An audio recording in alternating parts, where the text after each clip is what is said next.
আসসালামু আলাইকুম।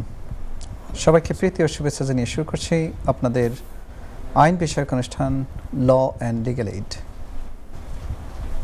আপনারা এই অনুষ্ঠানটি দেখছেন এনটিভি ইউরোপ স্কাই 780 এনটিভি ইউরোপের ইউটিউব পেজ এবং ল অ্যান্ড লিগ্যাল এইডের ফেসবুক পেজ থেকে। আমরা এই অনুষ্ঠানটি প্রচার করে থাকি পাক্ষিকভাবে। আমাদের প্রতিনিয়ত দুজন গেস্ট উপস্থিত থাকেন। তারই ধারাবাহিকতায় আজকে উপস্থিত আছেন আমাদের অতি সম্মানিত বাংলাদেশ সুপ্রিম কোর্টের অ্যাপিলেট ডিভিশনের অ্যাডভোকেট অন রেকর্ড এবং আমাদের খুব ভালোবাসার মানুষ জনাব অ্যাডভোকেট তপন কুমার বিশ্বাস। আসসালামু আলাইকুম। ওয়ালাইকুম আসসালাম। ধন্যবাদ মিস্টার ইমতিয়াজ সাহেব। তপন ভাই খুব ব্যস্ত মানুষ। উনি বাংলাদেশে প্র্যাকটিস, এই দেশে প্র্যাকটিস দুটো নিয়ে অনেক ব্যস্ত থাকেন। তারপরেও আমরা তাকে অনুরোধ করেছি আজকে একটি বিশেষ এপিসোড করার জন্য। আশা করি উনি আমাদেরকে যথাযথ উত্তর দিয়ে উপকৃত করবেন। আমাদের প্রতিনিয়ত যিনি উপস্থিত থাকেন আমাদের ইয়াং ব্যারিস্টার আকবর বিন সিদ্দিক। আসসালামু আলাইকুম। ওয়ালাইকুম আসসালাম। আসসালামু আলাইকুম। Thank you. সুপ্রিয় দর্শক, আমরা গত পর্বে আলোচনা করেছিলাম মেডিকেল নেগলিজেন্স নিয়ে, বেশ কয়েকটা এপিসোড করেছি। আজকে আমরা একটু ভিন্ন ধারায় যেতে চাই।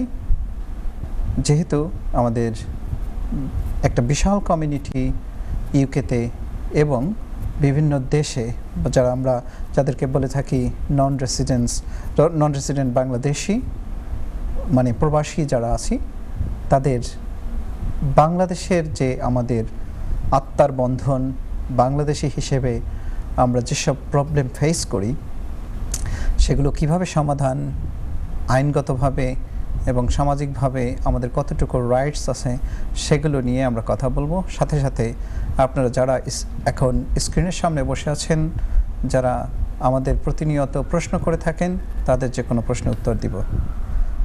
শুরুতেই চলে যাচ্ছি আমাদের শ্রদ্ধাভাজন অ্যাডভোকেট তপন বিশ্বাস এর কাছে। তপন ভাই, আপনাকে প্রথমত যে প্রশ্নটি আমি করতে চাই, আমাদের এপিসোড আমরা আজকে যেটা কথা বলতে চাচ্ছি যে বাংলাদেশের যে আমাদের ইনহেরিটেন্স নিয়ে, আমাদের উত্তরাধিকার নিয়ে বা আনুষঙ্গিক যে প্রবলেমগুলো হয় এগুলো নিয়ে যদি আপনি আমাদের যে কথা আস্তে আস্তে বলছিলাম যে কীভাবে প্রোগ্রামটা আমরা জানি না, আমরা একটা প্রোগ্রামে হয়তো এই সবগুলো প্রশ্নের উত্তর বা যে সমস্যাগুলো আছে এগুলো দিতে পারবো না, হয়তো আমাদের সিরিজ অফ প্রোগ্রাম করতে হবে। বাট আমরা শুনবো অ্যাডভোকেট তপন কুমার বিশ্বাসের কাছ থেকে। ধন্যবাদ ইমতিয়াজ ভাই। আসলে আমাদের বাংলাদেশে জমি জমা বা ল্যান্ড প্রবলেম সেগুলো এত ব্যাপক, এত বিস্তৃত এবং আইনটা এত বিস্তৃত যে আসলে আমাদের খুব অল্প সময়ের মধ্যে শেষ করতে পারবো না। কিন্তু আমি জাস্ট জিস্টগুলো বলে যাওয়ার চেষ্টা করব। আর আপনার কাছে অনুরোধ করব, যদি সম্ভব হয় অনুষ্ঠানটা আরও কয়েকটা পর্ব যদি করেন, সেক্ষেত্রে আমার মনে হয় আমাদের দর্শকরা উপকৃত হবেন, কারণ তখন তারা ডিটেলসটা জানতে পারবেন এবং এর দ্বারা তাদের খুব কাজে লাগবে বিষয়টা। তো আজকে আমি শুরু করি, দেখি কত দূর করতে পারি।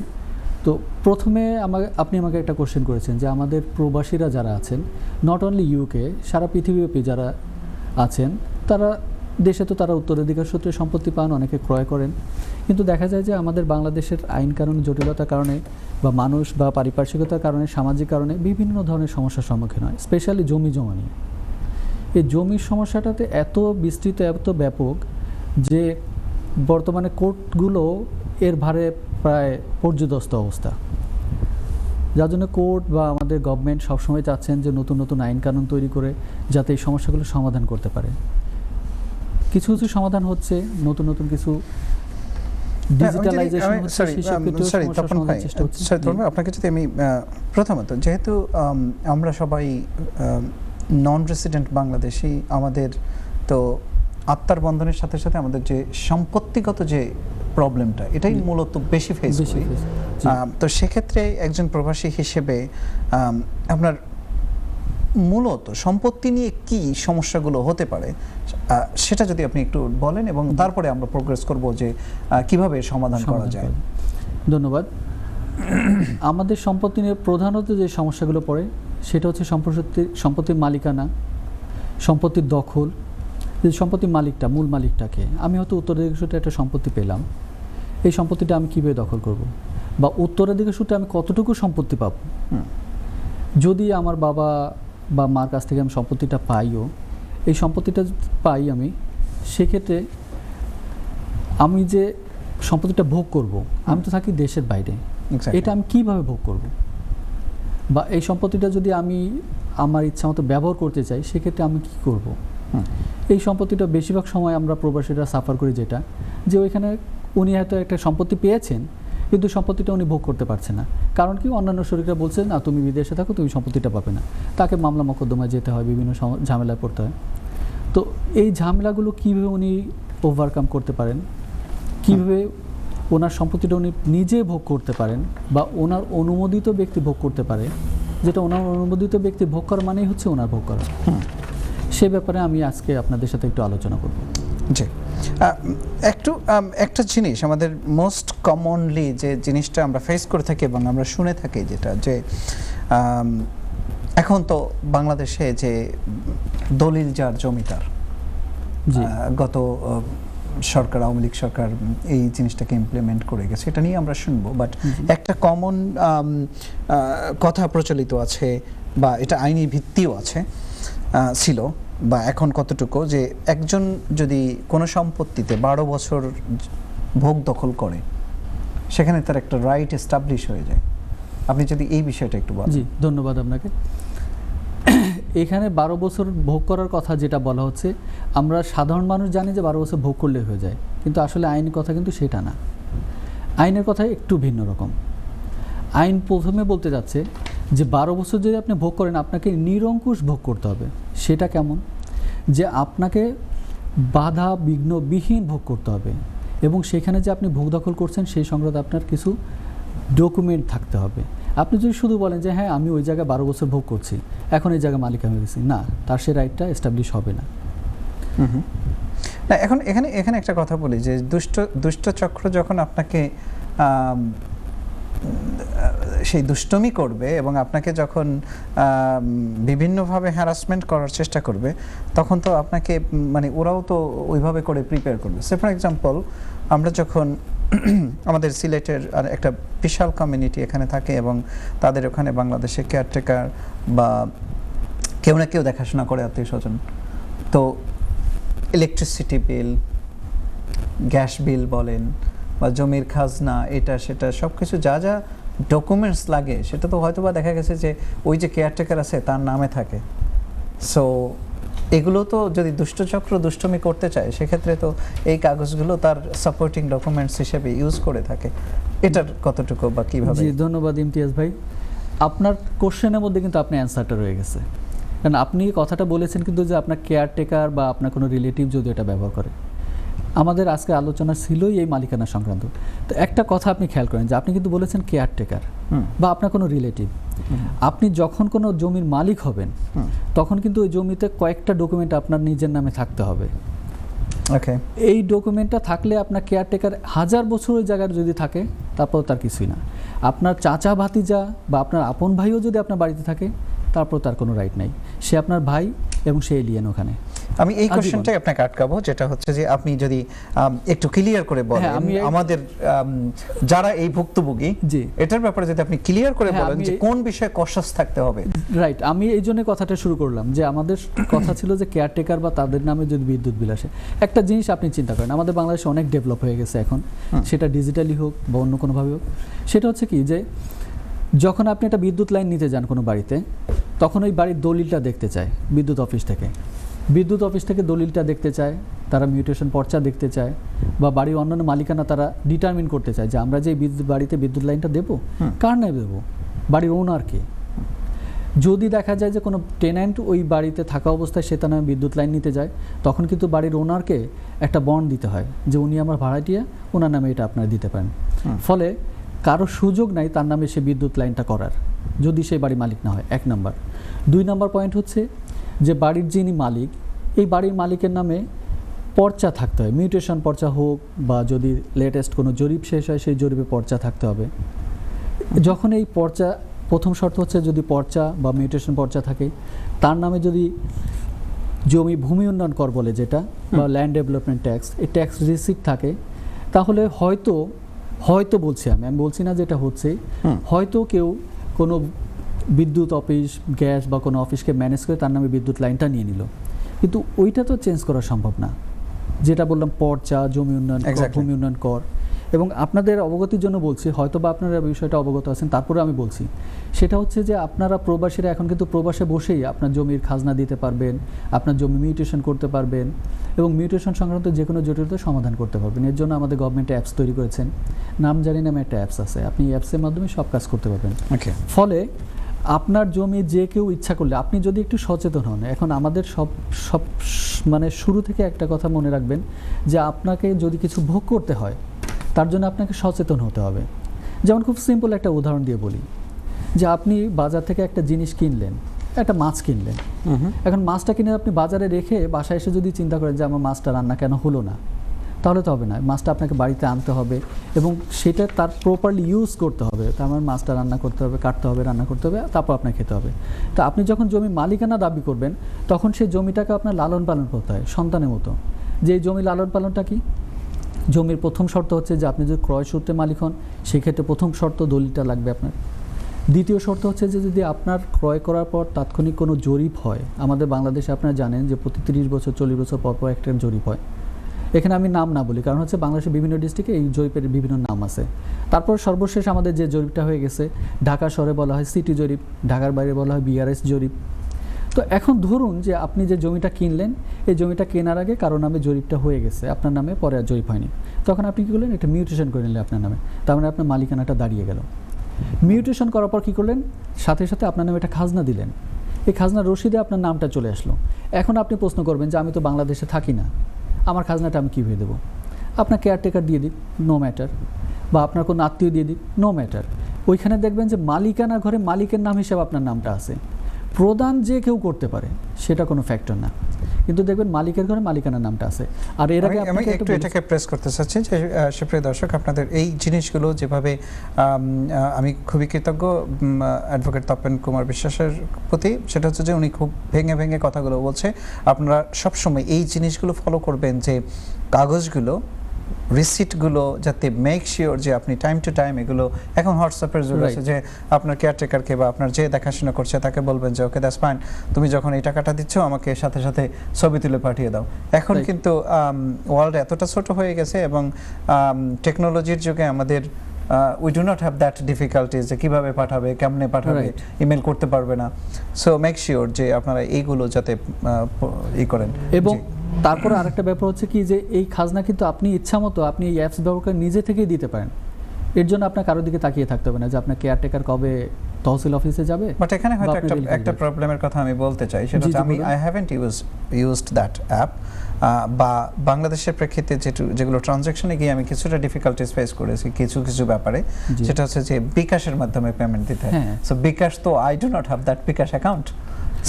কোনো সমস্যা নেই, আপনি এখানে কিন্তু ব্যাংকের মাধ্যমে যদি করা যেত। জি, এটা ব্যাংকের মাধ্যমে করা যায়। এখানে কয়েকটা অপশন আছে, বিকাশ আছে, ব্যাংক আছে, আপনি যেটা আপনার কাছে কনভিনিয়েন্ট মনে হয় আপনি সেখান থেকে পেমেন্ট করতে পারেন। মানে আমি কেন কথাটা বলছি, হয়তো আপনার কাছে মনে হবে যে আমি পাবলিসিটি করছি, যেহেতু ব্যাপারটা তা না। আমি যেমন ইউকেতে আসার পর আমার জমির খাজনা দিচ্ছি এবং নিয়মিত দিয়ে যাচ্ছি, সেটা হচ্ছে আমি ইউকেতে আছি কিন্তু আমার ব্যাংক থ্রুতে আমি ট্যাক্সগুলো দিয়ে যাচ্ছি এবং অনলাইনে আমি রিসিটগুলো পেয়ে যাচ্ছি। ফলে আমার জমির উপর যদি আমার কোনো ভাড়াটিয়া থাকে, সে বললেই হবে না যে সে জায়গাটার মালিক। জি, ওকে। সো এই এছাড়া আর কোনো কিছু, কোনো ডকুমেন্টের প্রতি আমাদেরকে খেয়াল রাখতে হবে কিনা? আমি সবসময় বলি যে আপনারা এই যে বললাম যে লালন পালন করার মতো, আপনার সবসময় মনে রাখতে হবে প্রত্যেকটা ডকুমেন্ট আপনাকে আপ টু ডেট করতে হবে। যেমন ওই যে বললাম যে আপনি খাজনা দিলেন, আপনি খাজনা দিলেন কি, আজকে মিউটেশন করলেন, 2026 সাল চলছে, এই 2026 সালে খাজনা আপনি মিউটেশন করে খাজনা দিয়ে চুপচাপ ঘুমিয়ে আছেন। এরপর করতে পারে কেউ, যে বললাম আমার কলিগ যেটা বলেছেন যে দুষ্ট লোক আছে যারা এই কাজগুলো ম্যানিপুলেট করবে, এটা করবে, ওটা করবে। এই জন্য আপনাকে একটু অ্যাওয়ার্ড থাকতে হবে। অ্যাওয়ার্ডটা কিছুই না, জাস্ট আপনি প্রত্যেক বছর খাজনাটা নিয়মিত দিয়ে যান। যখনই দেখবেন যে আপনার খাজনাটা নিচ্ছে না, তখন আপনি বুঝবেন একটা প্রবলেম অ্যারাইজ করছে, তাহলে শর্ট টাইমের মধ্যে প্রবলেমটা অ্যারাইজ করলো এবং এই প্রবলেমটা সমাধানের জন্য পথ আছে। সমাধানের জন্য বাংলাদেশে প্রচলিত আইন আছে এবং গভর্নমেন্ট নতুন কিছু আইন ইমপ্লিমেন্ট করেছে। যে কারণ হচ্ছে যে পূর্বের যে সব আইন কারণ ছিল, সেই আইনগুলোতে যদি আপনি প্রতিকার পেতে চান তাহলে অনেক সময় ব্যয় হবে। যার জন্য আপনি এখন লেটেস্ট যেসব আইন কানুন আছে, আমি জাস্ট তার মধ্যে একটা উদাহরণ দিচ্ছি। আমি বলছি না যে আপনাকে এই আইনেই যেতে হবে। একটা নতুন আইন আছে, 2023 সালে একটা আইন ইমপ্লিমেন্ট হয়েছে এবং সেটা খুব এখন কাজও করছে। সেটা হচ্ছে ভূমি অপরাধ প্রতিরোধ ও প্রতিকার আইন। আপনি যখন কোনো জমি বেদখল হলেন, অথবা যে আপনাকে কেউ ভুল বুঝিয়ে কোনো জমি আপনার কাছে বিক্রি করলো যে আমি এই জমি মালিক, তুমি আমার কাছ থেকে জমিটা কিনতে পারো, সব রকমের জমি সংক্রান্ত প্রতিকার আপনি এই আইনের মাধ্যমে পাবেন। তবে একটা ব্যাপার, সেটা হচ্ছে কি যে আপনি যেন জেনুইন থাকেন। কারণ আইনের একটা পরিষ্কার কথা আছে, আপনি যখন কোনো প্রতিকার চাইতে আসবেন আপনাকে ক্লিন হ্যান্ডে আসতে হবে। আপনার হ্যান্ড যদি ক্লিন না থাকে তাহলে তো আপনি যে কোনো জিনিস ধরলেই সেই জিনিসটা নোংরা হয়ে যাবে। Exactly thank you. তপন ভাই, আপনার কাছে আমি আবার আসবো। আমাদের একজন দর্শক আমাদের ইমেইলের মাধ্যমে একটি প্রশ্ন করেছেন, ফাতিমা ফ্রম বার্মিংহাম। উনি যে প্রশ্নটি করেছেন আমি একটু বাংলায় করে দিই, ইংলিশে করেছেন। উনি বলেছেন যে উনি ইউকেতে আসেন মোর দ্যান 12 মান্থস, কিন্তু যে কোনো কারণে তাকে জবটা চেঞ্জ করে, উনি স্কিল্ড ওয়ার্কারে আছেন, জব চেঞ্জ করে উনি নতুন একটা স্পন্সরের আন্ডার গিয়েছেন। কিন্তু প্রবলেম হয়েছে যে উনি যখন সাবসিকুয়েন্ট জবের জন্য কস্ট পেয়েছেন, সেই কস্টটা মেনটেন্যান্স ফান্ড যে এমপ্লয়ার অ্যাপ্রুভ করে দেয়, মেনটেন্যান্স কভার করে দেয়, সেটা ঠিক না দিয়ে ওনার কস্টটা ইস্যু করেছে। এখন উনি খুব ফ্রাস্ট্রেশনের মধ্যে আছেন যে ওনার বাচ্চা আছে 3টা। সেক্ষেত্রে উনি এই পরিস্থিতিতে কি করবেন? উনি মেনটেন্যান্স ফান্ড পাবেন কি পাবেন না? বেশ রাখবেন সিদ্দিক। জি, থ্যাংক ইউ ইমতিয়াজ ভাই। জি, এখানে উনি যেহেতু 12 মাসের উপরে আছেন, এখানে এক্সেপশনটা হচ্ছে স্কিল ওয়ার্কার হোক আর স্টুডেন্ট বিচার ক্যাটাগরি হোক, 12 মাসের উপরে থাকলে মেনটেন্যান্স ফান্ড থেকে এক্সেমটেড হয়ে যায়। দেওয়ার পর ওনাকে আসলে মেনটেন্যান্স ফান্ড দেওয়া লাগবে না, দেখানো লাগে না। আর উনি চিলড্রেনের কথা যেটা বললেন, চিলড্রেন যদি ওনার সাথে এখানে থেকে থাকেন, বাচ্চারা এখানে জন্মগ্রহণ করলে এমনিতেই এক্সেমটেড হয়ে যায়। ইউকেতে জন্মগ্রহণ করলে ওখানে আর 12 মাস হোক আর না হোক ম্যাটার করে না। প্লাস যদি বাচ্চারা ওনার সাথে আগ থেকে থাকেন তাহলে তো 12 মাসের উপরে হয়েই গেছে, সেক্ষেত্রে এক্সেমটেড হয়ে গেছেন। মূলত এটা এখানে মেনটেন্যান্সটা মেইনলি দরকার হয় সার্টিফাই করার লেস দেন 12 মান্থস হলে, অথবা আউটসাইড কান্ট্রি থেকে যারা আসবেন তাদের ক্ষেত্রে মেনটেন্যান্সটা আসলে দরকার হয়। এখানে একটু বলে রাখা ভালো, সেই ক্ষেত্রে মূলত মেন অ্যাপ্লিক্যান্ডের 1270 পাউন্ড দেখানো লাগে, তারপরে আপনার পার্টনারের জন্য 285 দেখানো লাগে, তারপরে চিলড্রেনের জন্য ফার্স্ট বাচ্চার জন্য আপনার 315, প্লাস এডিশনাল যে চিলড্রেন আছে তাদের জন্য 200 করে এডিশনাল ফান্ড দেখানো লাগে। তবে ওনার যে পার্টিকুলার সিচুয়েশন, ওনার আসলে কোনো মেনটেন্যান্স সার্টিফাই করলো কি করলো না তাতে কিছু আসা যায় না, সার্টিফাই করছে না কোনো সমস্যা নাই, ওনার মেনটেন্যান্স ফান্ড লাগবে না, উনি এমনিতে অ্যাপ্লাই করতে পারবে। জি, থ্যাংক ইউ। বেশ রাখবেন সিদ্দিক, আপনি স্কিলড ওয়ার্কারের কথা বলেছেন, আপনি যদি একটু এক্সপ্যান্ড করেন যে স্টুডেন্টের ক্ষেত্রেও তো জি রাইট, এক্স্যাক্টলি। যদি 12 মাসের উপরে হয়, 12 মাস 12 মান্থস অর অ্যাবভ যদি হয়, সেম রুল অ্যাপ্লাইজ ওখানের ক্ষেত্রে, যে আপনাকে মেনটেন্যান্স ফান্ড দেখাইতে হয় না। যদি 12 মাসের কম হয় তাহলে লাগে। তবে এখন বিষয়টা হচ্ছে স্কিল ওয়ার্কার ক্ষেত্রে দেখা যাচ্ছে যে রিকোয়ারমেন্ট খুব থ্রেশহোল্ড অ্যামাউন্ট কিন্তু খুব কম, মাত্র 1270 পাউন্ড। বা আবার স্টুডেন্টদের ক্ষেত্রে কিন্তু রিমেইনিং ফিজ আর 9 মান্থের লিভিং কস্ট ইনসাইড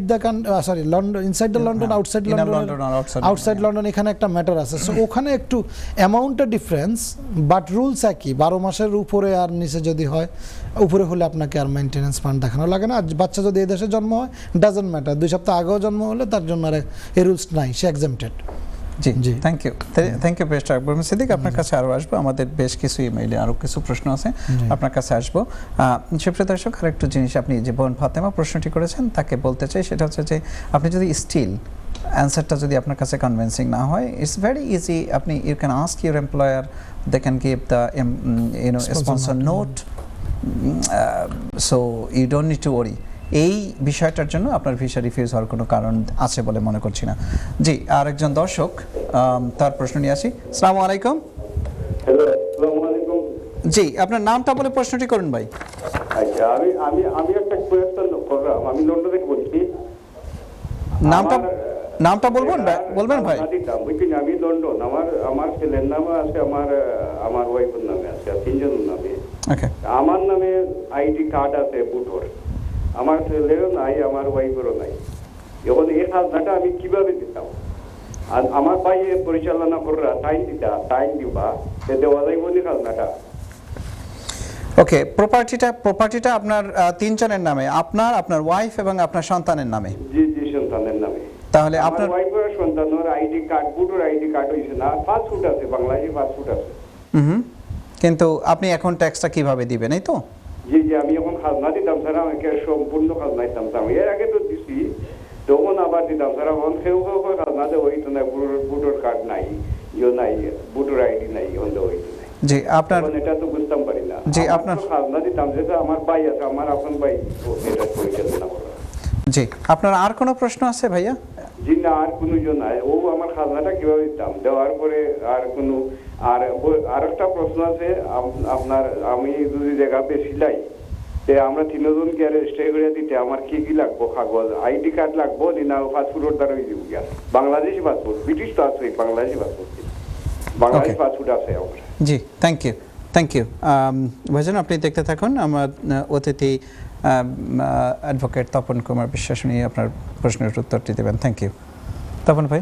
জি, যে কথাটা বলছিলাম, এখানে খাজনাটা তিনজনের নামে উনি কীভাবে দিবেন, এটা একটা। আর সেকেন্ড থিং হচ্ছে যে হয়তো তাকে করতে হবে যে পাওয়ার অফ অ্যাটর্নিরও একটা প্রশ্ন আছে।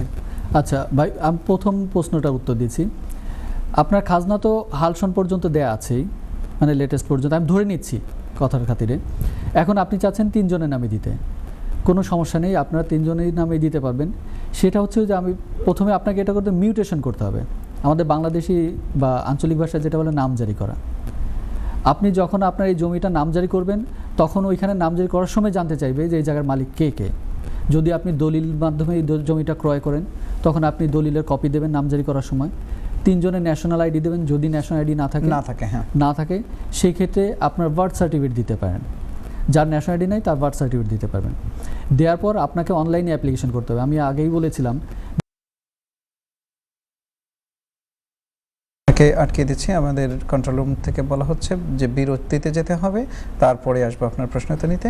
সুপ্রিয় দর্শক, আপনারা দেখতে থাকুন এবং স্টুডিও যে নাম্বারটি দেওয়া আছে, এছাড়া টেক্সট ফোন নাম্বার দেওয়া আছে, দুইভাবেই আপনারা আমাদের সাথে অনুষ্ঠান চলাকালীন সময় অথবা অনুষ্ঠানের বাইরে যোগাযোগ করতে পারবেন। এছাড়াও ইমেল অ্যাড্রেস দেওয়া আছে, সেটাও যোগাযোগ করতে পারবেন। বিরতির পরে ফিরে আসছে। আপনারা এই অনুষ্ঠানটি দেখছেন এনটিভি ইউরোপ স্কাই 780, এনটিভি ইউরোপের ইউটিউব ফেসবুক পেজ এবং ল অ্যান্ড লিগ্যাল এইডের ফেসবুক পেজ থেকে আমাদের সাথে যোগাযোগ করতে পারবেন।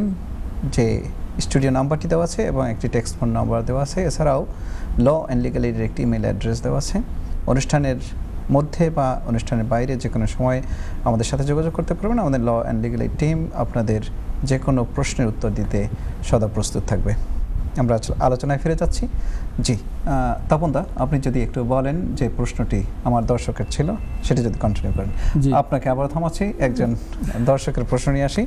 জি, আসসালামু আলাইকুম। আসসালামু আলাইকুম।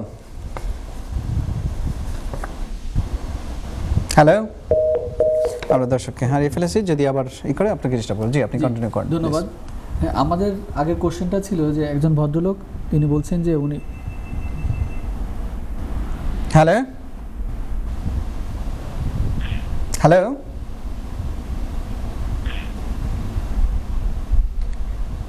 দর্শক, আপনাকে আমরা শুনতে পাচ্ছি না স্টুডিওতে। আপনি যদি টিভি সেটের সামনে থেকে গিয়ে যদি ফোন করেন, তাহলে আমাদের জন্য সুবিধা হবে, আমরা শুনতে পাবো।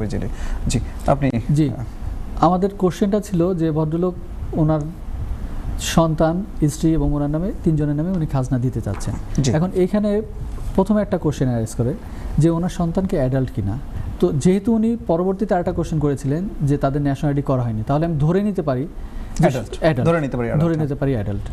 তো সেই ক্ষেত্রে যদি ন্যাশনাল আইডিটা করা না হয়ে থাকে, তাহলে বার্থ সার্টিফিকেট দিয়ে তিনজনে একসাথে এই জায়গাটা মিউটেশনের জন্য অ্যাপ্লাই করবেন। মিউটেশনের জন্য অ্যাপ্লাই করলে যখন অ্যাপ্লিকেশন অ্যালাউ হয়ে যাবে, তখন তিনজনের নামে একটা হোল্ডিং খোলা হবে। সেই হোল্ডিংয়ে উনি খাজনা দিতে পারবেন। যদি একটু সরি আপনাকে ইন্টারাপ্ট করেছি, কিন্তু যদি এটা তিনি উত্তরাধিকার সূত্রে পেয়ে থাকেন তার বাবার কাছ থেকে, তাহলে কি মিউটেশন করতে হবে? হ্যাঁ, মিউটেশনটা হচ্ছে কি, সেটা ব্যাপারে একটু বলি। আমি আগেই বলেছি যে আমাদের বাংলাদেশে প্রত্যেক 30-40 বছর পর পর একটা জরিপ হয়। এখন সবাই তো এই জরিপটা হয়তো পার্টিসিপেট করতে পারে না। তো জরিপ পরবর্তীতে আমি যখন একটা জমি কিনলাম, তখন আমি কিভাবে দেখাবো যে আমার নামে একটা রেকর্ড আছে বা আমার নামে একটা জমি আছে? শুধু দলিলটাই তো সব না। এই জন্যই এই মিউটেশন প্রসেসটা চালু করা হয়েছে। যখনই আপনি একটা জমি কিনবেন, তখনই আপনি আপনার নামে মিউটেশন করবেন। তার মানে মিউটেশনটা হচ্ছে বাংলায় আমরা যেটা বলি নামজারি এবং একটা খতিয়ান খোলা, যে আপনার নামে গভর্নমেন্টের হিসাবে একটা খতিয়ান খোলা হলো, একটা হিসাব খোলা হলো। আপনার এই জমিটার মালিক আপনি, গভর্নমেন্টকে এটা জানালেন। পাশাপাশি হচ্ছে এই জমি সংক্রান্ত যত খাজনা বা যত যা ডিল করবেন আপনি ওই হিসাবের মধ্যে করবেন। এই জন্য হচ্ছে মিউটেশন করা হয়। আর মিউটেশন যখন করবেন তখন দেখবেন যে আপনার নামে যে খতিয়ানটা খোলা হয়েছে, খতিয়ানে আপনি খাজনা দিতে পারবেন। এবং আপনি যখন বর্তমান সময় যে নিয়মটা করা হয়েছে, যে যদিও বলছি বর্তমান সময়, কিন্তু এটা আসলে অনেক আগে থেকেই করা, সেটা হচ্ছে যে আপনি যদি কোনো জমি বিক্রি করতে চান, তখন সাব রেজিস্ট্রার দুটো জিনিসের উপর সবচেয়ে বেশি গুরুত্ব দেন। সেই দুটো হচ্ছে কি, যে আপনার নামে মিউটেশন খতিয়ান আছে কি না, 2 নাম্বার হচ্ছে যে সর্বশেষ বা চলতি সনে খাজনা আপনার নামে দেওয়া আছে কিনা, রিসিপ্টটা দেখতে চান। আর যেহেতু বলছি যে বাংলাদেশ তো এখন ডিজিটাল হয়ে গেছে, এগুলো এখন অনলাইনেই পাওয়া যায়। ফলে সাব রেজিস্ট্রার সাহেব যখনই একটা জমি দলিল করতে যান, তখনই কিন্তু উনি অনলাইনে এটা চেক করে দেখেন। হয়তো আমরা অনেকে চিন্তা করি যে আমি তো, আমার নামে তো নেই, আত্মীয় স্বজনের নামে, বাবার নামে আছে, আমি বিক্রি করে দিই। তাহলে ওনার যে প্রশ্নটা, খাজনাটা দিতে ওনার বার্থ সার্টিফিকেটে কোনো অসুবিধা হওয়ার কথা না। যদি একটু সেকেন্ড প্রশ্নটা আসেন। জি, পাওয়ার অফ অ্যাটর্নির কথা আপনি একটা প্রশ্ন করেছেন, যে পাওয়ার অফ অ্যাটর্নি উনি বিক্রি করতে চাচ্ছেন, উনি বলেছেন যে উনি নিজে যেতে চাচ্ছেন, তো সেক্ষেত্রে ওনাকে নিজেকে আসলে যেতে হবে কিনা? হ্যাঁ, সেই ক্ষেত্রে হয়, যেহেতু আমরা বিদেশে থাকি, আমাদের যাতায়াতে অনেক সমস্যা তৈরি হয়, যার জন্য আমরা একটা আইন আছে, পাওয়ার অফ অ্যাটর্নি আইন বা আমুক্তারনামা আইন।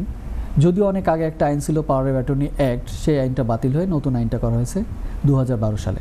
তো সেই পাওয়ার অফ অ্যাটর্নি আইনের বলে আপনি একটা পাওয়ার অফ অ্যাটর্নি এই বিদেশে বসে তৈরি করবেন, এটা হাই কমিশন থেকে সিন করাবেন। তবে এটা করতে হলে সবচেয়ে ভালো হয় আপনার কোনো একজন বিজ্ঞ আইনজীবীর কাছে যাওয়া, যারা এই কাজগুলো করেন। কারণ এইখানে এই ফিল আপ করার ব্যাপারে পাওয়ার অফ অ্যাটর্নি কীভাবে লিখতে হবে, কী করতে হবে, তারা এই বিষয়ে জানে না। একটা সাধারণ মানুষের পক্ষে এটা জানা সম্ভব না, বা জানলেও দেখা যায় অনেক ত্রুটি থেকে যায়। ফলে হয় কি, হয়রানির শিকার হতে হয় আপনাদের। এই জন্য সবচেয়ে ভালো হয় আপনি কোনো একজন অভিজ্ঞ আইনজীবীর চেম্বারে যাবেন বা সলিসিটরের চেম্বারে যাবেন। তারা আপনার সব তথ্য নিয়ে, কোথায় আপনার জমির তফসিলটা লিখতে হবে, কোথায় নাম ঠিকানা লিখতে হবে, কোথায় কী করতে হবে, ফর্মটা ফিল আপ করে দেবেন। এটা নিয়ে আপনি হাই কমিশনে চলে যাবেন একটা অ্যাপয়েন্টমেন্ট নিয়ে। হাই কমিশনে যাওয়ার পর তাদের একটা সার্টেন ফিস আছে, ফিসটা পে করার পর ওটাতে আপনি সাইন করে দেবেন, তখন ওটা ভ্যালিড হয়ে গেল। এরপর পাওয়ার অ্যাটর্নিটা বাংলাদেশে পাঠিয়ে দিতে হবে। বাংলাদেশে পাঠিয়ে দেওয়ার পর ওইখানেও কিছু ফর্মালিটিস আছে, সেটা হচ্ছে ওটা বাংলাদেশে পররাষ্ট্র মন্ত্রণালয়ে ওটা নিয়ে আবার অ্যাটাস্টেশন করতে হয়। এরপর ডিসি অফিসে যেতে হবে, ডিসি অফিস থেকে এটা কাউন্টার সাইন করতে হবে, ওর একটা ফিস নির্ধারণ করবে। এই ফিসটা দিয়ে আপনার সাব রেজিস্ট্রি অফিস যেতে হবে, সংশ্লিষ্ট সাব রেজিস্ট্রি অফিস, যে কোনো সাব রেজিস্ট্রি অফিস না, আবার যে আপনি যে জমিটা পাওয়ার অফ অ্যাটর্নি দিচ্ছেন সেই জমিটা কোন সাব রেজিস্ট্রি অফিসের আন্ডারে আছে, সেই সাব রেজিস্ট্রারের কাছ থেকে ওটা রেজিস্ট্রেশন করতে হবে। যখন ওটা কমপ্লিটলি রেজিস্ট্রেশন হয়ে যাবে, তখন এই পাওয়ার অফ অ্যাটর্নি বা এই আমুক্তারনামা বা আমরা সাধারণ কথায় যেটা বলি যে ক্ষমতা দেওয়া হলো যাকে, তখন উনি আপনার হয়ে এই ক্ষমতাটা এক্সারসাইজ করতে পারবেন এবং আপনার হয়ে জমি ক্রয় বিক্রয় বা আপনি পাওয়ার অফ অ্যাটর্নি যে পাওয়ারটা তাকে দেবেন, যদি তাকে শুধুমাত্র আপনি বলেন যে উনি শুধুমাত্র আপনার নামে ক্রয় করতে পারবেন, সেটা পারবেন। যদি আপনি চান যে না আপনার জমিটা শুধুমাত্র বিক্রয় করতে পারবেন, আবার যদি আপনি চান যে না আমি পাওয়ার অফ অ্যাটর্নি দেবো, এই পাওয়ার অফ অ্যাটর্নি মূলে উনি শুধুমাত্র জমিটা দেখাশোনা করবেন, অথবা মামলা মোকদ্দমা যদি থাকে সেগুলো ডিল করবে। ঠিক আছে। তো এই জন্য আপনার পাওয়ার অফ অ্যাটর্নি বিভিন্ন ভাগ আছে। মূলত পাওয়ার অফ অ্যাটর্নি দুটো ভাগ আছে, একটা হচ্ছে ব্যাপক আমুক্তারনামা আর একটা হচ্ছে সাধারণ আমুক্তারনামা। যখন আপনি কোনো বিক্রির জন্য কাউকে কোনো পাওয়ার দেবেন, তখন চলে যেতে হবে একটা ব্যাপক আমুক্তারনামা, ব্যাপক অপ্রত্যাহারযোগ্য আমুক্তারনামা। আর যদি শুধুমাত্র মামলা মোকদ্দমা বা কোনো কাজ পরিচালনার জন্য দেন, সেটা হচ্ছে সাধারণ আমুক্তারনামা। এটা হচ্ছে একটা প্রিলিমিনারি কনসেপ্ট। এরপরে আপনি আপনার কোনো আইনজীবীর সাথে পরামর্শ করবেন, বা আপনার যদি ইচ্ছা হয়, আপনি যেহেতু এখানে আপনার নাম্বারটা পাচ্ছেন, আমাদের সাথে যোগাযোগ করলে আমরা আপনাকে হেল্প করতে পারবো। ধন্যবাদ আপনাকে। থ্যাংক ইউ তপন দা। আমি একটু অ্যাড করতে চাচ্ছি আমার দর্শক যিনি প্রশ্নটি করেছেন তার উদ্দেশ্যে, সেটা হচ্ছে যে যদি তিনি পাওয়ার অফ অ্যাটর্নির মাধ্যমে যদি জমি বিক্রি বা দেখাশোনা যে কেউ যদি করেন, একটা বিষয় মনে রাখবেন যে এখান থেকে পাওয়ার অফ অ্যাটর্নিটা হওয়ার পরে 3 মান্থসের মধ্যে সম্ভবত বাংলাদেশে 3 মান্থসের মধ্যে ওটাকে Registration টা সম্পন্ন করতে হবে। এক্সিকিউট করতে হবে পররাষ্ট্র মন্ত্রণালয় থেকে ডিসি অফিস থেকে। সো এটা কি পররাষ্ট্র মন্ত্রণালয় না আইন মন্ত্রণালয়?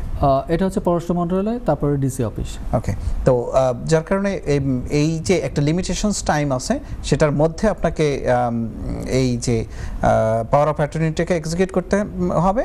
কারণ আমরা অনেক দেখেছি যে অনেকে এখান থেকে আমাদের কাছ থেকে ড্রাফট নিয়ে হাই কমিশন থেকে সেটাকে কাউন্টার সাইন্ড নিয়ে বাংলাদেশে গিয়ে তারপরে বসে আছে, যখন টাইম পার্ট হয়ে গেছে তখন আবার তাকে এইটাকে রিডিউ করতে হয়েছে, তাকে আবার নতুন করে করতে হয়েছে। সো আপনারা এই জায়গাটা খেয়াল রাখবেন। আমি একটু আকবর বিন সিদ্দিক আপনার কাছে আসতে চাচ্ছি। আমাদের আর একটা ইমেইলের একটা প্রশ্ন আছে। প্রশ্নটি করছেন আমাদের জনাব আলাউদ্দিন ম্যানচেস্টার থেকে। তিনি একটি প্রশ্ন করেছেন যেটা নতুন প্রোটেকশন আইনের অ্যাসাইলামের মধ্যে যে জিনিসটা আছে যে নতুন অ্যাসাইলাম সিস্টেমে তিনি 30 মান্থসের ভিসা পেয়েছেন। এখন তার প্রশ্নটি হচ্ছে যে এই পরিস্থিতিতে সে বাংলাদেশ থেকে স্পাউস আনতে পারবেন কিনা, আনলে সেটা কিভাবে বা তার ভিসাটা কিভাবে গ্রান্টেড হবে? জি, থ্যাংক ইউ। কারণ রিইউনিয়ন তো এখন are not in place. Exactly. এখন এই যে লিভটা আসলে এটা টেম্পোরারি প্রোটেকশন লিভ আর কি, যে 30 মান্থসের যেটা দেয় 2 মে থেকে যেটা কেম ইনটু এনফোর্স। তো আসলে যদিও এটা বলা হয়েছে কিন্তু অ্যাপেন্ডিক্স FM এর আন্ডারেই স্পাউস হিসাবে যারা আসবেন, জয়েন করবেন বা এখানে আসেন তারা সুইচ করবে সেই ছিল, কিন্তু ওই ব্যাপারে কোনো ক্লিয়ার কেস ওয়ার্কিং গাইডেন্স ছিল না যে তাদের লেন্থটা হবে কত ভিসার। বাট সেটা গতকালকে যে স্টেটমেন্ট অফ চেঞ্জ আসছে সেখানে এখানে ক্লিয়ার এক্সপ্লেনেশন দেওয়া হয়েছে যে তার যে লেন্থটা ভিসার সেটা পর্যন্ত এটার লেন্থ থাকবে। তো সেটা অ্যাপেন্ডিক্স FM এর আন্ডারে যে স্পাউসের যে ক্রাইটেরিয়া 29,000 পাউন্ড তাকে স্যালারি মেনটেন করে তাকে সেটা আনতে হবে। ইংলিশ ক্রাইটেরিয়া যেটা আছে সেটা মেনটেন করে সেটা আবার ইনসাইড কান্ট্রি হোক বা আউটসাইড কান্ট্রি হোক সেটা আনতে হবে, আনলেস যদি না কোনো হেলথ ইস্যুস বা কনসার্ন না থাকে। এটাই মূলত বেসিকলি। তাহলে হচ্ছে যে লেন্থ অফ ভিসা মেইন স্পন্সরের থাকবে ওই পর্যন্ত। জি জি, পাবেন। Okay, that's fine. Thank you so much barrister Akbar bin Siddique. Advocate Tapan Kumar Biswas আপনার কাছে আসবো, যেহেতু you are the lead today anyway according to the topics. আমি যে প্রশ্নটি আপনাকে করতে চাই যে এজমালি সম্পত্তি যদি থাকে, যেটা যৌথ উত্তরাধিকার সম্পত্তি যেটা, সেটা যদি কেউ আমাদের নন রেসিডেন্ট বাংলাদেশি যদি কেউ পান, তাহলে তারা কিভাবে এটাকে আলাদা করতে পারেন বা কি প্রসেসটা ফলো করতে হবে একটু যদি কাইন্ডলি বলেন প্লিজ। আমরা যারা প্রবাসীরা আছি, আমাদের আসলে বাংলাদেশের জমি নিয়ে বিভিন্ন সমস্যা হয়। তার মধ্যে অন্যতম সমস্যা হচ্ছে যৌথ সম্পত্তি। কারণ আমি যখন একক একটা সম্পত্তি কিনলাম তখন তো আমি তার মালিক হয়েই গেলাম, প্রথমেই হয়ে গেলাম, অতএব এটা নিয়ে আমার তেমন জটিলতা হওয়ার কথা না। কিন্তু যখন আমরা এই যে এজমালি প্রপার্টি বলি আমরা আঞ্চলিক ভাষা যেটা, বা যৌথ সম্পত্তি, এটা নিয়ে আসলে জটিলতা কোনো শেষ নেই। কারণ হচ্ছে যে আমার বাবা মারা গেলেন, আমাদের 3 সন্তানকে, 3 ভাইকে রেখে, 3 ভাই 2 বোন, জমিটা ফারাইজ বিধান অনুযায়ী বা হিন্দুদের ক্ষেত্রে হিন্দু ধর্মের বিধান অনুযায়ী বাটোয়ারা হয়ে গেল। এখন আপনি তো এই দেশে আছেন, ওইখানে আপনার সম্পত্তিটা কে ভোগ দখল করবে, কে কিভাবে ব্যবহার করবে, বা এই সম্পত্তিটা যদি আপনি পার্সোনালি ব্যবহার করতে চান যে ঠিক আছে আমি সম্পত্তিটা পেয়েছি, আমি আমার মতো ব্যবহার করতে চাই, আমার ভাই বোন এদের সাথে শেয়ার করতে চাই না, সেটা কীভাবে সম্ভব? এটা হচ্ছে কয়েকটা পদ্ধতি আছে, তার মধ্যে আমি জাস্ট সামারিটা আপনাদের বলে যাই, ডিটেলস বলার মতো আমি পর্যাপ্ত সময় পাবো না। সামারিটা হচ্ছে যে যদি পারিবারিকভাবে বসে আপোষ বন্টন হয়ে যায়, তখন এই আপোষ বন্টনটা নিয়ম অনুযায়ী এবং আইন অনুযায়ী রেজিস্ট্রেশন করতে হয় সাব রেজিস্ট্রি অফিস থেকে। ভালো কথা। এখন আমরা ধরে নিলাম যে এই প্রিলিমিনারি ধাপটা যে আমরা পারিবারিকভাবে আপোষ বন্টন হলো না, ভাই মধ্যে বিরোধ তৈরি হয়ে গেল যে কেউ কাউকে ছাড় দিচ্ছে না, কিছু দিতে যাচ্ছে না, সেই ক্ষেত্রে আপনাকে কী করতে হবে? আদালতে একটা মামলা করতে হবে। এখন আদালতে মামলা করতে গেলে এটাকে বাটোয়ারা মামলা বলে। বাটোয়ারা মামলা বলে। ওকে, থ্যাংক ইউ, ধন্যবাদ।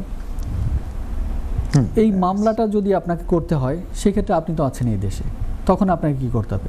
তখন বাংলাদেশে আপনার একজন রিপ্রেজেন্টেটিভ নিয়োগ করতে হবে। আবার পাওয়ার অফ অ্যাটর্নি। জি। তো এই আপনার রিপ্রেজেন্টেটিভ আপনার হয়ে এই মামলাটা পরিচালনা করবেন, তাকে আপনি এখান থেকে পাওয়ার দেবেন।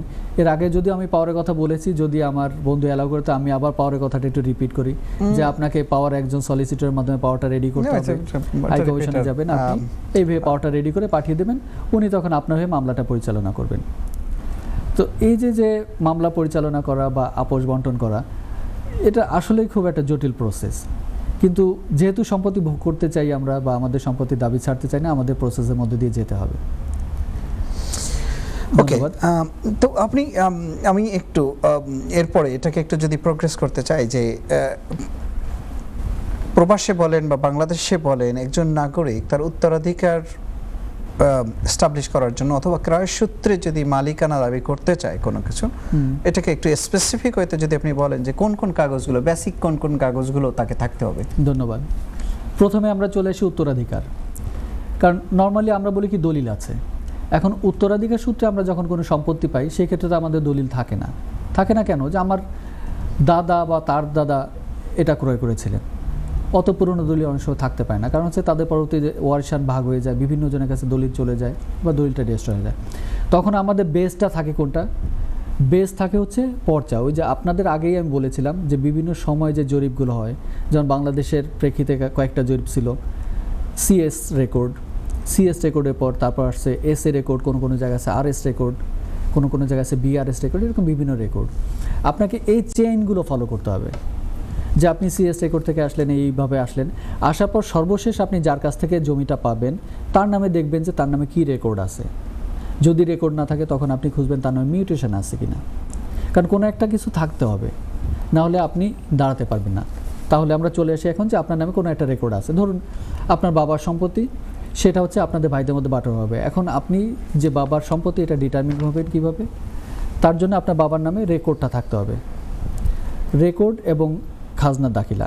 এরপরে চলে আসবে আপনার বাবা যে মারা গেলেন, এই বাবার ডেথ সার্টিফিকেট এবং ওয়ারিশান সনদ, কারণ আপনাকে তো ওয়ারিশান সনদ দিয়ে প্রমাণ করতে হবে যে আপনি ওনার সন্তান। না হলে যখন আপনার মিউটেশন করবেন বা কোনো মামলা করতে যাবেন তখন আপনি কীভাবে প্রুভ করবেন যে আপনি ওনার সন্তান, ওনার সম্পত্তি দাবি করছেন? যার জন্য আপনাকে প্রিলিমিনারি এবং স্ট্রংলি 3টা ডকুমেন্ট অবশ্যই রাখতে হবে, যে ওনার নামে কোনো রেকর্ড আছে সেই রেকর্ডের কাগজটা, এবং সর্বশেষ রেকর্ডটা হতে হবে বা মিউটেশন থাকতে হবে, ডেথ সার্টিফিকেট, ওয়ারিশান সার্টিফিকেট। কোনো সময় আছে যে কিছু কিছু কোর্ট চায় আপনাকে যে সাকসেশন সার্টিফিকেট দেন। ওয়ারিশান সার্টিফিকেটটা আজকাল অনেকেই অনেক সময় জাল করে ফেলে বা অনেকে ঝামেলা করে, তখন সাকসেশন সার্টিফিকেট চায়। সেই ক্ষেত্রে আপনাকে কোর্টের চাহিদা বা পরিস্থিতি অনুযায়ী সেটা ম্যানেজ করতে হবে। তবে আবারও বলি, সর্বশেষ রেকর্ড বা সর্বশেষ মিউটেশন পর্চা, ডেথ সার্টিফিকেট, ওয়ারিশান সার্টিফিকেট, এই 3টা ডকুমেন্ট নিয়ে আপনি তারপর প্রসিড করবেন। এখন এইটা নিয়ে যদি আপনাদের মধ্যে কোনো বিরোধ না থাকে সেই ক্ষেত্রে আপনি সরাসরি মিউটেশনে অ্যাপ্লাই করতে পারেন। যদি বিরোধ হয় সেই ক্ষেত্রে আপনাকে কোর্টে যেতে হবে, বাটোয়ারা মামলা করতে হবে। ধন্যবাদ। জি, thank you advocate Tapan Kumar Biswas. বেশ আকবর মিসের দিকে আপনার কাছে আসবো। আমাদের সিরিজ অফ কোশ্চেন্স যেগুলো ইমেইল এবং টেক্সটের মাধ্যমে পেয়েছি, আমাদের একজন ভদ্রলোক মামুন সাহেব, উনি ক্রোডন থেকে একটা প্রশ্ন করেছেন। তার আগে কলটা নিয়ে আসি। Thank you. জি, আসসালামু আলাইকুম। হ্যালো, আসসালামু আলাইকুম। ওয়ালাইকুম। জি বলুন, নামটা বলে প্রশ্নটি করুন ভাই। আচ্ছা, আমার পেশা হইলে আগে আমি একটু করছিলাম, আমার যে জায়গাটা আছে এগুলি তো আমার ভাইয়ের নামদারি করতে পারবা? নামদারি তো করা আছে অলরেডি, খাজনা দিতা আমার জায়গাগুলোর নামদারি করা আছে, আমি আগে খাজনা দিছি, ওই জন্য আওয়ামী লীগ টাকতে আমি খাজনা দিছি, ওখানে আমি ও খাজনা দিতাম। আর আমার আইডি কার্ড আছে বুটর, আমার ওয়াইফের আমার ছেলের নাই, আর কিছু নাই, এটা লোক হই। তবে আমার ভাইয়ে পরিচালনা, বড় ভাইয়ে পরিচালনা করেন, তাই দিবা, তাই খাজনা দিতা, এর আগে তাই নিয়ে দিস, তাই কিছু কথা আছে কাগজপত্র। এখন আর কোনো অসুবিধা করে, আবার আমার পাসপোর্ট আছে, বাংলাদেশি পাসপোর্ট আছে, আমরা 3 জন রই। জি, আপনার ভাই, আপনার বাচ্চার বার্থ সার্টিফিকেট আছে কিনা? বাচ্চার বার্থ সার্টিফিকেট আছে। জি, বাচ্চার বার্থ সার্টিফিকেট আছে। কোনটা, ইউকেটা না বাংলাদেশিটা? ইউকেটা দেয়, বাংলাদেশিটা। বাংলাদেশিটা, ওকে, দ্যাটস ফাইন, থ্যাংক ইউ। জি ভাই, আপনি যদি না বুঝেন আমি একটু রিক্যাপ করি, আপনি দেখতে থাকুন। সেটা হচ্ছে যে আপনাকে আমার অ্যাডভোকেট তপন সাহেব উনি খুব ইলাবোরেটরিতে বলেছেন, প্রসেসটা বলে দিয়েছেন, যেখানে নামজারি না থাকবে সেখানে নামজারি করতে হবে। আপনার এই পরিস্থিতিতে যেহেতু আপনার ভাই লুক আফটার করতেছে, আপনার সন্তানের ওনার আইডি কার্ডটা নাই, বাংলাদেশি আইডি কার্ডটা নাই, সেক্ষেত্রে বার্থ সার্টিফিকেট অল্টারনেটিভ হিসেবে কাজ করবে এবং আপনি ওইভাবে করে দিতে পারবেন। এবং আপনি মেক শিওর করবেন যে আপনাদের নামগুলো যাতে ওখানে রিসিটে থাকে, যেহেতু আপনার বাচ্চাও এটার মালিক। বাচ্চা বলতে আমি বোঝাই নিশ্চয়ই সে অ্যাডাল্ট। সো সেক্ষেত্রে আপনি যখনই আপনার ভাই বলেন বা আপনার প্রতিনিধি যে কেউ আপনার এই খাজনাটা দিক না কেন, আপনাকে মেক শিওর করতে হবে যে আপনি টাইম টু টাইম এটার রিসিটটা পাচ্ছেন। এবং যদি ডিফিকাল্টিস ফেস করেন যে আপনার ভাই খাজনা দিতে পারবে না, সেক্ষেত্রে কিন্তু আপনি একটা সহজ উপায়ে আপনার ভাইকে এই খাজনা দেওয়ার জন্যই অ্যাপয়েন্ট করে একটা পাওয়ার অফ অ্যাটর্নি বাংলাদেশ হাইকমিশনের থ্রুতে দিতে পারেন, যেটা আমি আশা করি এটা আপনার জন্য কাজে আসবে। যে বেশ সিদ্দিক, আপনার কাছে আসছিলাম যে করিডন থেকে মামুন সাহেব যে প্রশ্নটি করেছেন সেটা হচ্ছে যে উনি কারেন্টলি ইমিগ্রেশন বেইলে আছেন, সেক্ষেত্রে সে স্পাউস ভিসায় সুইচ করতে পারবে কি পারবে না? জি, থ্যাংক ইউ ইমতিয়াজ ভাই। আগে আসলে আমরা স্পাউস ভিসার জন্য আপনার যারা ভিজিটর বা একবারে 3C লিভ নাই ওভারস্টার হয়ে গেছিলো তাদের জন্য কিছু রেস্ট্রিকশন ছিল, বাট স্টেটমেন্ট অফ চেঞ্জের যেটা গতকালকে আসছে সেখানে একবার ক্লিয়ার ইন্ডিকেশন দেওয়া হয়েছে যে ইমিগ্রেশন বেইলে থাকলে স্পাউস ভিসা আপনি সুইচ করতে পারবেন না। তবে এরপরেও হিউম্যান রাইটসের যে আর্টিকেল 8-এর যে এলিমেন্টসগুলো যদি থাকে, এক্সেপশনাল যে সার্কামস্টেন্সেসগুলো যদি থাকে যে আপনি দেশে যাইতে পারবেন না, মেনি আদার রিজন আছে, সেটাও হলে আবার একটু ডিফারেন্ট ম্যাটার। আর্টিকেল 8, জি, আর্টিকেল 8-এর যে ম্যাটারগুলো আছে, তো এটা আসলে ডিপেন্ড করে আপনার ফ্যাকচুয়াল ম্যাটারের উপরে। সেটা আপনি এই ক্ষেত্রে আপনি নিয়ারেস্ট কোনো সলিসিটরের সাথে গিয়ে আপনার সিচুয়েশন এক্সপ্লেন করলে ওইটার উপর বেস করে আসলে বলা যাবে আপনি করতে পারবেন কি পারবেন না। তবে স্টেটমেন্ট অফ চেঞ্জে গতকালকে যেটা আসছে 9 জুলাই, সেখানে এটা অ্যাড করা হয়েছে। আগে ছিল স্কিল ওয়ার্কার, কেয়ার ওয়ার্কার এইসবের জন্য ইমিগ্রেশন বেইলে থাকলে সুইচ করা যেত না, এখন এটার সাথে আবার অ্যাপেন্ডিক্স এফএমটাও অ্যাড করা হয়েছে। সো একটু কেয়ারফুল থাকতে হবে এখানে আর কি। জি, না থ্যাংক ইউ সিদ্দিক। আমি একটু অ্যাড করতে চাচ্ছি, সেটা হচ্ছে যে দেখুন একটা জিনিস আমাদের এখন যেভাবে ইমিগ্রেশন খড়গ আসছে তারই ধারাবাহিকতায় তারা খুব স্ট্রিক্ট করতে চাচ্ছে, রিফিউজালগুলো অনেক বেড়ে যাচ্ছে, কোর্টের ব্যাকলগ। তো তারপরেও একটা কথা কি, আশার আলো যেখানে যে হিউম্যান রাইটস, তারপরে article 8 European convention of human rights যেটা আছে, এই জিনিসগুলো কিন্তু এখনও উঠে যায়নি। তো এসব ক্ষেত্রে আপনাদের সবসময় চেষ্টা করতে হবে এভরি ইন্ডিভিজুয়াল কেসের ক্ষেত্রে আপনি যে এখানে সোশ্যালি বলেন, ফ্যামিলিগতভাবে ইন্টিগ্রেটেড হয়েছেন এই দেশের কমিউনিটিতে বা সোসাইটিতে, যে আপনার এনগেজমেন্ট ভূমিকা রাখছেন, সেটার ব্যাপারে সবসময় চেষ্টা করতে হবে, rather than waiting for any statement from friends or family, try to get engaged with any voluntary organizations or anything and establish যে এই যে স্পাউজাল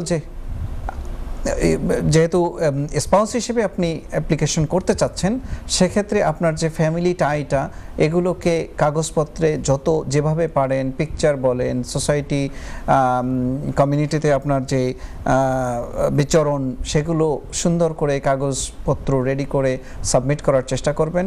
তাহলে আশা করি হিউম্যান রাইটস যেহেতু এখনও ওপেন আছে, এটা অসুবিধা হবে না। আশা করি উত্তরটি পেয়েছেন। জি, তা অ্যাডভোকেট তপন কুমার বিশ্বাস, আপনার কাছে আসতেছি একদম প্রায় শেষ প্রান্তে। আমরা অনুষ্ঠানটি কন্টিনিউ করব একই বিষয়।